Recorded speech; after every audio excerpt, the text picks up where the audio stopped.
मेरे हिसाब से स्पिरिचुअल का क्यों होना चाहिए किसी व्यक्ति विशेष का, और स्पिरिचुअल का मतलब क्या है। मुझे ऐसा लगता है स्पिरिचुअल का मतलब होता है जो एथिक्स और मॉरल वैल्यूज़ को फॉलो करता हो, only that person can be spiritual. उसके अलावा आप कोई भी डेफिनेशन दे लीजिए, अगर उस व्यक्ति में एथिक्स नहीं है, मॉरल वैल्यूज़ नहीं है, अच्छे बुरे की समझ नहीं है, ठीक है, तो वो कभी भी स्पिरिचुअल नहीं हो सकता। और जब आप स्पिरिचुअल नहीं हो सकते हैं तो आपको ये जो विद्या है इसे अर्जित करने में आपको दिक्कत होगी। ये विद्या क्या मतलब, कोई भी विद्या आपको हासिल करने में दिक्कत होगी। आपका स्पिरिचुअल होना बहुत ज़रूरी है, और स्पिरिचुअल में आपके एथिक्स और मॉरल वैल्यूज़ सबसे ऊपर होने चाहिए। अगर डॉक्टर को कहा जाए कि भाई उसका कोई क्लिनिक है और पेशेंट के पास उस इलाज के पैसे नहीं है जो कि उसके लिए संभव है, डॉक्टर के लिए वो कर सकता है, अपने अपने क्लिनिक से वो कर सकता है, कोई ऐसा नहीं है कि उसको बाहर से कुछ मशीन लाकर प्रोक्योर कर ऑपरेशन थिएटर में ले जाना है, कोई बहुत मेडिसिन खरीदनी है। तो अगर डॉक्टर को सिर्फ और सिर्फ अपनी पैसे की रिकवरी करनी है, अपने जो उसने MBBS या जो भी किया उसने, तो कभी भी आप एक अच्छे डॉक्टर नहीं कहला पाओगे। और सिर्फ आप जो है अपने सिर्फ अपने लिए काम कर रहे हो, समाज के लिए नहीं कर रहे हो। तो जो समाज के हित में होता है वो तभी होगा जब आप एक एथिक्स और मॉरल वैल्यूज़ को की प्रिंसिपल्स को फॉलो करें। तो ज्योतिष में भी यही है, अगर आपके पास कोई ज़रूरत के वक्त आपसे मदद मांगने आता है तो वो करना बहुत ज़रूरी है। और आपको ये भी ध्यान रखना है कि दुनिया की हर प्रॉब्लम में सॉल्व नहीं कर सकता हूँ या कर सकती हूँ। आपको तभी उसमें हाथ डालना है जब आपको लगे कि हाँ ये मैं कर सकता हूँ, ये कर सकती हूँ, क्योंकि हर प्रॉब्लम आप सॉल्व नहीं कर सकते। और आप क्यों, मैं इसलिए ऐसा बोल रहा हूँ क्योंकि जब आपको देखेगा क्लाइंट आ रहा है ज़रूरत में, तो आपको कहीं ना कहीं वो टेम्पटेशन होगी कि मैं अपनी फ़ीस तो ले ही लूँ, अब तो जो मांगे वो मुझे मिल ही जाएंगे। तो ये गलत है, ये चीज़ बिल्कुल गलत है। जब हम मेटाफिजिक्स से ऊपर चले जाते हैं, यानी कि फिजिकल रेल्म से ऊपर चले जाते हैं, तो कोई भी इंसान स्पिरिचुअल बन सकता है। जब हम फिजिकल प्लेन पे बात करते हैं, यानी फिजिकल लेवल पे बात करते हैं, तो जब हम बात करते हैं कि जिसके पीछे कोई पर्पज़ है, यानी कि जिसके हम बात करते हैं धर्म अर्थ काम मोक्ष में से हम जब अर्थ की बात करते हैं, तो अगर हमें सिर्फ अर्थ ही चाहिए, ठीक है, यानी हमको मनी वेल्थ पैसा हमको चाहिए, तो जो भी चीज़ फिजिकल लेवल पे अपने लेवल पे प्राप्त करने की होती है वो चीज़ एक जो है वो मटेरियलिस्टिक चीज़ों में आती है। और जब हम मटेरियल वर्ल्ड से ऊपर चले जाते हैं तो उसको हम मेटाफिजिकल बोलते हैं, और वो स्पिरिचुअलिटी का प्लेन होता है। आप देन यू कैन से कि हाँ हम स्पिरिचुअल बन गए। और स्पिरिचुअल इंसान को कभी भी अपना सर्टिफिकेट नहीं देना होता है कि मैं एम ए स्पिरिचुअल पर्सन। आदि शंकराचार्य जी को कभी वो सर्टिफिकेट नहीं देना पड़ा, गुरु नानक जी को भी कभी सर्टिफिकेट नहीं देना पड़ा, मैं स्पिरिचुअल पर्सन। संत तुकाराम, संत जनाबाई भी थी, संत ज्ञानेश्वर जिन्होंने ज्ञानेश्वरी गीता भी लिखी थी, भक्त पुंडलिक, और भगवान राम के जो भाई थे भरत, इनको कभी अपने कैरेक्टर को लेके ना कभी ये सर्टिफिकेट नहीं देना पड़ा कि भाई हम स्पिरिचुअल पर्सन हैं। आप समझ रहे हो, मॉरल वैल्यू एथिक्स इनमें इतने थे कि इसमें एक चीज़ और भी है।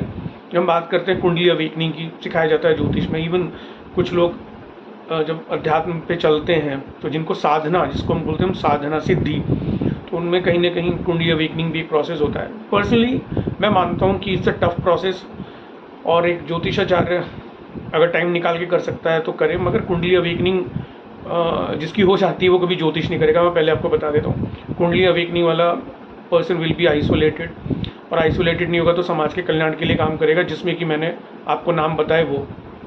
तो समझ रहे हैं आप, कुंडली अवेकनिंग वाले कभी ज्योतिष काम नहीं कर सकता। आप समझ रहे हैं ना मैं क्या कहना चाह रहा हूँ। आपको ज्योतिष के लिए इंट्यूशन होना बहुत ज़रूरी है, उसके लिए मेडिटेशन करना ज़रूरी, समझ में आ रहा है। बट कुंडली अवेकनिंग, सोचो कि मैं कुंडली अवेकनिंग कर लूँ, मेरे सातों चक्र जागृत हो जाए, तो आप ज्योतिष नहीं करोगे। आप ये समझ लो, इस बात को आप ध्यान से, ठीक है ना। जब गौतम बुद्ध, जिनका नाम पहले सिद्धार्थ था, तो उनकी भी कुंडली जैसे कहा जाता है कि अवेकनिंग हुई, तो वो उनको रियलाइज़ हुआ कि भाई दुनिया में सब जगह दुख ही दुख है। उन्होंने हर प्रकार का दुख देखा, फिर उनको लगा कि भाई मैं हर तरफ दुख देख रहा हूँ, कहीं कोई कोढ़ी व्यक्ति देख रहा हूँ, कहीं किसी का मृत अवस्था में किसी व्यक्ति को देख रहा हूँ जो शमशान जा रहा है। तो उन्होंने अलग अलग रूप देखे, तो उनको समझ में आया, उन्होंने वो जानने की कोशिश करी वो क्या चीज़ है। अपना राजमहल सब कुछ छोड़ दिया, यानी समझ रहे आप, वो मोह माया छोड़ दी जिसको हम फिजिकल प्लेन पे, जिसको हम बात करते हैं, फिजिकल लेवल पे हम बात करते हैं, मटेरियलिस्टिक वर्ल्ड की बात करते हैं। तो उनको फिर स्पिरिचुअलिटी में वो गए और बेसिकली उन्होंने जानना चाहा कि सत्य और असत्य के बीच का डिफरेंस क्या है। उन्होंने सत्य को जानने की कोशिश करी कि भाई बाकी सब मोह माया है, ठीक है, जो सत्य है उन्होंने उसको समझने की कोशिश करी कि भाई परम सत्य क्या है, तो वो जानने की कोशिश करी। तो कहने का मतलब ये है, सबसे पहले you have to be very very spiritual person, you should be incline towards spiritual person. और आपको ये बहुत जानना बहुत ज़रूरी है कि कर्म और डेस्टिनी फिलॉसफी, आपको इसके बारे में बार बार पढ़ना पड़ेगा, अलग अलग किताबों से गीता का सहारा लेना पड़ेगा। आपको बहुत सारे टेक्स्ट भी पढ़ने पड़ सकते हैं, आपको बहुत सारे शायद हो सकता है गुरुओं से भी बात करनी पड़े, मगर जब तक आपको वो डिफरेंस नहीं समझ में आएगा ना कर्म और डेस्टिनी का, तब तक एस्ट्रोलॉजर हमेशा कंफ्यूज रहेगा, हमेशा कंफ्यूज रहेगा। मैंने जब अपनी बुक लिखी थी डेस्टिनी वर्सेस कर्मा, तो सब मैंने बहुत इस पे रिसर्च किया कि भाई डेस्टिनी क्या होता है, कर्मा क्या होता है, इज़ एवरीथिंग डेस्टिन, क्या हम चीज़ें चेंज कर सकते हैं। मैंने बहुत सारे कथावाचकों को भी सुना, मगर मैं ऑनेस्टली बता रहा हूँ, मुझे किसी से भी कोई ऐसा आंसर नहीं मिला जिसकी तरफ मैं बोलूँ कि यहाँ से मुझे ऐसा आंसर मिला है कि जिससे मैं संतुष्ट हूँ। तो मुझे किसी के आंसर से भी संतुष्टि नहीं, मैंने सबको सुना था, सबको, इस बुक को लिखने से पहले, और मैंने पढ़ा भी बहुत था। मैं बहुत दोस्तों से डिस्कशन करता था अपने फ्रेंड से कि भाई तुम क्या सोचते हो, क्योंकि कुछ लोग उसमें गीता भी बहुत पढ़ते थे, तो मैं पूछता था उनसे कि भाई आपके हिसाब से कर्म क्या है, डेस्टिनी क्या है। मुझे वहाँ भी आंसर ठीक नहीं मिला, तो मैंने अपनी जो जर्नी थी वो के वक्त मैंने बहुत सारे लोगों को के बारे में जानने की कोशिश करी, बहुत सारे लोगों की जीवनी पढ़ी, जिनमें से कुछ नाम मैंने आपको बताए, जैसे आदि शंकराचार्य हैं, दयानंद सरस्वती जी हैं, वल्लभाचार्य जी हैं, निम्बार्काचार्य जी हैं, है ना। मैंने ऐसे बहुत जिन्होंने अद्वैत और द्वैत की बातें करी, बहुत सारे संतों की जीवनी पढ़ी मैंने, उनके बारे में मैंने जानना चाहा वो क्या कहते हैं। तो तब जाके मुझे समझ में आया कि अब मुझे समझ में आ गया कि अब मुझसे कहीं पर भी कोई भी इस विषय पे बात करेगा तो अब मेरे को झिझक नहीं है, मैं इसका आंसर दे सकता हूँ। मुझे पता चल गया कि डेस्टिनी क्या है, कर्मा क्या है, कर्मा का रोल होता भी नहीं होता है, मुझे समझ में आ गया। फिर मतलब then there were no two thoughts, मुझे क्लैरिटी हो गई अपने ब्रेन में कि भाई इसका आंसर क्या होना चाहिए, ठीक है। तो सबसे पहले एक ज्योतिषाचार्य को, या कोई भी प्रोफेशन हो, बेसिकली क्योंकि हम ज्योतिष की जर्नी कर रहे हैं, तो मैं मानता हूँ पर्सन शुड बी स्पिरिचुअल, जिसको मॉरल वैल्यूज़ और एथिक्स का पता होना चाहिए। सिर्फ पैसा से जो है ना कि देखो, सिंपल सी एक बात मैं आपसे पूछता हूँ, आप एक बात बताओ, आपने कभी ऐसा सुना अपने जीवन में कि किसी अमीर व्यक्ति को भगवान के दर्शन हुए हो? कभी अमीर व्यक्ति को, कि आपने ऐसी कोई मतलब कहीं पे ऐसा सुना, किसी किताब में कहीं कुछ जो किसी के किसी कोर्स करिकुलम का पार्ट बनाओ, आपने कभी सोचो, कभी ऐसा सुना है कहीं पे कि किसी अमीर व्यक्ति ने कहा मुझे भगवान के दर्शन हो गए? मैंने तो नहीं सुना किसी अमीर व्यक्ति को भगवान के दर्शन हो गए। वो अमीर इसलिए हो सकता है उसके पिछले जन्म के कर्मों की वजह से उसे प्रारब्ध में मिला, बट मेरा क्वेश्चन अलग है, मैं भगवान के दर्शन की बात कर रहा हूँ, ठीक है। भगवान के दर्शन इन्हीं लोगों के जिनको मैं आपको नाम बता रहा हूँ, जिनके मैंने आपको नाम बताए, यही वो संत है जिन्हें भगवान के दर्शन हुए। इन्हें कोई पैसे के पीछे, मोह माया के पीछे नहीं ये कभी नहीं भागे, तो इन्हीं को ही भगवान के दर्शन हुए और किसी को भगवान के दर्शन नहीं हुए। आप समझ रहे हैं मैं कहना क्या चाह रहा हूँ। और आप को जब हम डिफरेंस करते हैं, मतलब मैं पर्सनली मानता हूँ, जैसे कथावाचक वर्सेस संत और भक्त, कभी सुना है किसी कथावाचक को भगवान के दर्शन हुए? वो कथावाचक में आपकी शायद स्टेज पे बोल सकते हैं कि यस मुझे अनुभूति हुई है, शायद वो बोल सकते हैं। दर्शन हुए मुझे नहीं पता, मगर जिसको दर्शन हो जाएंगे फिर वो दोबारा अपनी कथा नहीं कर सकता, वो फिर भगवान से मतलब वो इतना भाव विभोर हो जाएगा कि वो शायद अगले दिन से वो कथावाचक ना ही वो काम ही छोड़ दे। आप समझ रहे हैं, जिसको भगवान के दर्शन हो जाएंगे। तो कहने का मतलब आप समझिए कि मैं क्या कहना क्या चाह रहा हूँ। आप भक्ति से, सेवा से भगवान को प्राप्त कर सकते हैं, ठीक है। और पैसे से आपको भगवान कभी नहीं मिलेगा। मेरा मोटा मोटा इस बात को कहने का मतलब ये है। और हर प्रोफेशन में पैसा होता है, तो आपका अल्टीमेट एम, आपको पर्पस, सोल पर्पस भी आपको लाइफ का पता होना चाहिए। मुझे करना क्या है अपने जीवन से, मुझे समाज का क्या भलाई करनी है, ये भी आपको सोचना है। पैसा आएगा, ठीक है, आपको अपनी फैमिली के लिए चाहिए, ठीक है, धर्म स्थापना के लिए आपको चाहिए हो सकता है, मैं मानता हूँ। बट आपका पर्पस, फाइनल गोल क्या है, फाइनल एम क्या है आपका, है ना। तो कहीं ना कहीं वो भी आपको ध्यान में रखना है कि इन सब चीज़ों को आपको ध्यान में रखना है। आपको ओथ लेनी है कि भाई मुझे कोई गलत काम नहीं करना है, जो मेरे बस में है मुझे उतना ही करना है, उतने करने का मैं ट्राई कर सकता हूँ, यह इतना मुझे पता है। आप किसी ये बोलो मैं भगवान हूँ, मैं सब कुछ सही कर सकता हूँ, तो फिर तो ये तो गलत फहमी है ना। तो आपको इन चीज़ों के बारे में थोड़ा पढ़ना चाहिए, थोड़ा आपको इन चीज़ों के बारे में थोड़ा रिसर्च करना चाहिए। और उसी के बाद मैं मानता हूँ कि किसी को भी ज्योतिष शुरू करना चाहिए उसी के बाद। और अगर लग रहा है कि हम ज्योतिष शुरू कर चुके हैं, तो आप थोड़ा सा आप इस चीज़ का सहारा लें ताकि आप एक अच्छा ज्योतिष कर सकें। वरना वो ज्योतिष फिर वैसे ही रह जाएगा जिसमें हम रूल्स रट रहे हैं, कुछ कहीं रूल मिले हैं वो कर रहे हैं, और अपना सीधा एक ही मतलब है, क्लाइंट आए पैसा आए, वही है। मैं मानता हूँ कि ठीक है, सबको अर्थ की ज़रूरत है, मगर मैं ये बता रहा हूँ, मेरा क्वेश्चन ये था कि एक नॉर्मल एस्ट्रोलॉजर को दी बेस्ट ज्योतिषाचार्य बनने के लिए क्या होना चाहिए। तो उसकी परिभाषा में ये सब कुछ आता है जो मैंने आपको बताया। तो आपको सोचना है कि मुझे क्या सिर्फ एक एस्ट्रोलॉजर बनना है, या मुझे सबसे अच्छा ज्योतिषाचार्य बनना है, जो मॉरल एथिक्स की वैल्यू करता हो, है ना, धर्म की स्थापना के लिए काम करता हो। भरत जो है ना, भरत भगवान राम के जो भाई थे भरत, उनको जब धर्म की संज्ञा दी जाती है तो हमेशा उनका नाम लिया जाता है कि अगर धर्म का पालन किया तो मतलब वो सबसे सर्वश्रेष्ठ माने जाते हैं, भरत को माना जाता है। और अगर हम सेवा की बात करते हैं तो सबरी का नाम आता है। जब हम सेवा की बात करते हैं तो शबरी का नाम आता है, या भक्त पुंडलीक का नाम आता है, जिन्होंने अपने माता पिता की सेवा करी और स्वयं कृष्ण भगवान ने उनको दर्शन दिए। और जब दर्शन दिए तो वो इतनी अपनी माता पिता की सेवा कर रहे थे, तो जब वो पीछे से आए, उन्होंने बोला कि भाई पुंडलीक देख कौन आया है, जिसकी रोज़ तू आराधना करता है। तो उन्होंने बोला कि कोई भी हो, मैं अपने माता पिता की सेवा कर रहा हूँ। तो उन्होंने बोला कि नहीं, मैं तो स्वयं भगवान कृष्ण हूँ। तो उन्होंने बोला कोई भी हो, अभी मैं अपने माता पिता की सेवा कर रहा हूँ। तो उन्होंने बोला मैं जब तेरे दर पे आया हूँ तो कम से कम मुझे बैठने के लिए आसन तो दे।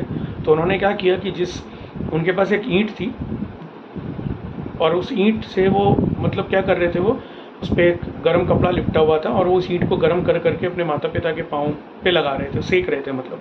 तो उन्होंने उसमें से एक ईंट निकाल के पीछे की तरफ सरका दी भगवान कृष्ण की तरफ, और उन्होंने बोला कि आप इसे अपना आसन बना लीजिए। तो भगवान कृष्ण अपनी एक टांग पे खड़े हो गए, और जब वो उस पर खड़े हुए तो जो उनको आसन मिला और जो उन्होंने पॉस्चर लिया उसके ऊपर, तो वो तब से वो जो है विट्ठल के नाम से जाने गए।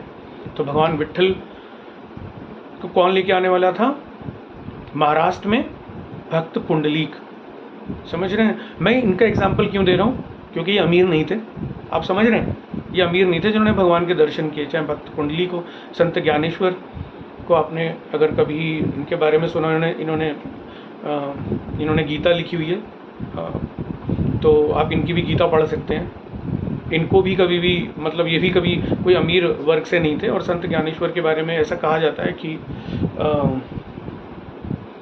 एक बार ये अपने भाई बहनों के साथ, इनके माता पिता का देहांत हो चुका था, उन्होंने आत्महत्या कर ली थी।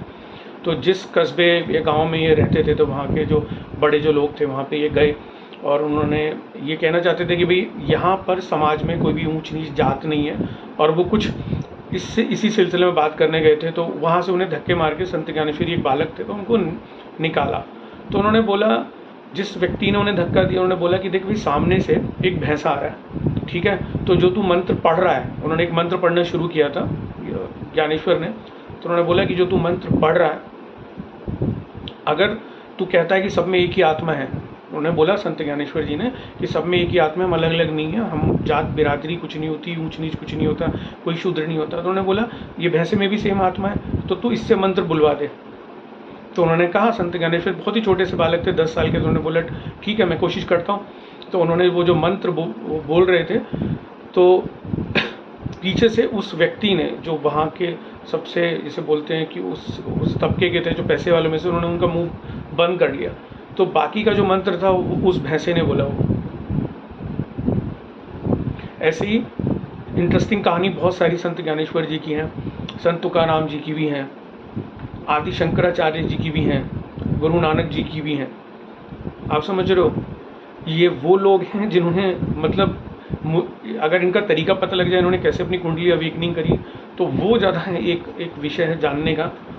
समझ रहे हैं आप। तो कुंडली अवेकनिंग वाले व्यक्ति आपको कभी शायद जीवन में देखने को भी नहीं मिलेंगे, और ना ही कुंडली अवेकनिंग वाले ज्योतिष का कार्य करेंगे या कोई और कार्य करेंगे। मैं इसलिए नहीं बोल रहा हूँ कि कोई ज्योतिष का कार्य कोई डिमीनिंग कार्य, मतलब वो शायद कोई भी ऐसा काम नहीं करेंगे, वो सिर्फ समाज की भलाई कर सकते हैं।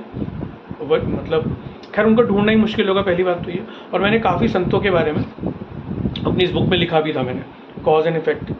तो बेसिकली अगर ये एक छोटा सा अटैम्प्ट था, यूपीएससी सिविल सर्विस एग्जाम में एक सब्जेक्ट होता है दर्शन शास्त्र, जो फिलॉसफी बोलते हैं। भी हमारी गवर्नमेंट ने आईएएस पीसीएस की जो तैयारी करते हैं, कुछ तो सोच के ये सब्जेक्ट रखा होगा ना दर्शन शास्त्र के बारे में, जो दर्शन पढ़ेंगे, जो षड दर्शन है हमारे हिंदू शास्त्र में, कुछ तो खास बात होगी उनमें, यानी मॉरल वैल्यू वहाँ भी सिखाई जा रही है।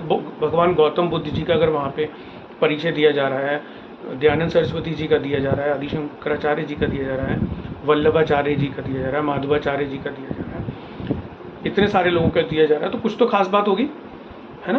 तो इसलिए आप ये सोचिए कि आप अपनी लाइन के, अपनी इस विद्या के, आप अपने आप में एक आईएएस ऑफिसर हो सकते हैं, बट आपको you have to follow this. मैं तो ये करता हूँ, और मैं अपने स्टूडेंट्स को भी यही मैं मतलब मोटिवेट करूँगा कि आप लोग भी इसका ये इन चीज़ों के बारे में भी आप समझें। तो खैर आगे बढ़ते हैं, और मैं देखते हैं कि हम आगे ओके। रुचि जी ने लिखा Shravan Kumar ji also known from माँ सीता। यस, बिल्कुल, Shravan Kumar is the best example. अगर हम सेवा की भाव मतलब सेवा की बात करें तो, है ना, हनुमान जी की बात करें तो बेसिकली आप सेवा से, भक्ति से भगवान को प्राप्त कर सकते हैं, इवन जो चाहें प्राप्त कर सकते हैं। तो मॉरल वैल्यू यही है, मतलब इसका जो एसेंस है वो यही है।